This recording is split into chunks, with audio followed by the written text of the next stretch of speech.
இயேசுவின் அன்பு.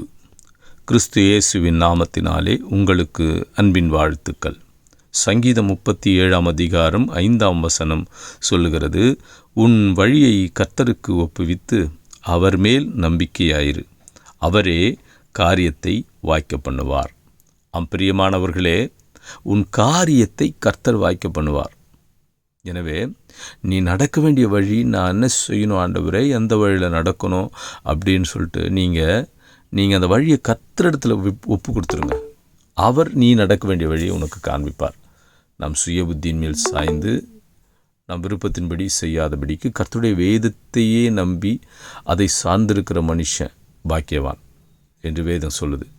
அப்போ நம்ம என்ன தான் இந்த உலகத்தில் பிரயாசப்பட்டாலும், யாரை தேடினாலும், யாரை போய் பார்த்தாலும், என்ன முயற்சி செய்தாலும் இறுதியில் கர்த்தர் சுத்தம் தான் நம்ம வாழ்க்கையில் நடக்கும்.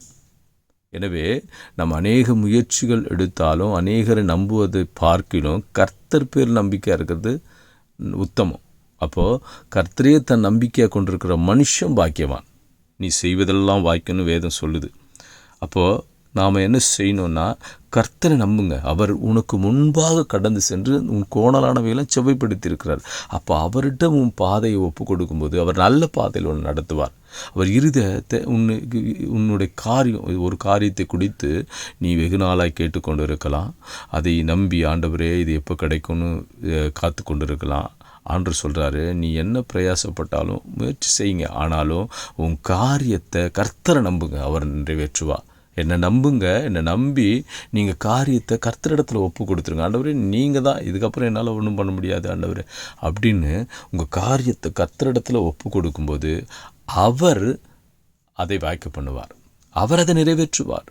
இது மனுஷனால் செய்யக்கூடாது, தேவனால் எல்லாம் கூடும். அவரால் முடியாது ஒன்றுமே இல்லை. அதனால் கர்த்தரை நம்பி அவரை விசுவாசித்து உன்னுடைய காரியம் எதுனாலும் சரி, முடியாத காரியமாக இருந்தாலும், எல்லாம் முடிந்து போனது, ஒன்றும் இனிமேல் ஆகாதுன்னு நினச்சாலும் நீ கர்த்தரிடத்தில் ஒப்பு கொடுத்து ஆண்டவரை நீங்களே பார்த்துங்க அப்படின்னு சொல்லும்பொழுது உன் காரியத்தையும் உன் தேவைகளையும் அவர் பூர்த்தி செய்து நிறைவேற்றி உனக்கு வெற்றியை கொடுப்பார், உன்னை ஆசீர்வதிப்பார். இந்த மாதத்தில் தேவன் விதமாய் உனக்கு முடியாதுன்னு முடிஞ்சு போச்சு, இதுமாதிரி ஒன்றும் நடக்காதுன்னு நினைத்த காரியத்தை கர்த்தர் உனக்கு நிறைவேற்றி இந்த மாதத்தில் உன்னை ஆசீர்வதிக்க போகிறார். ஆமென்.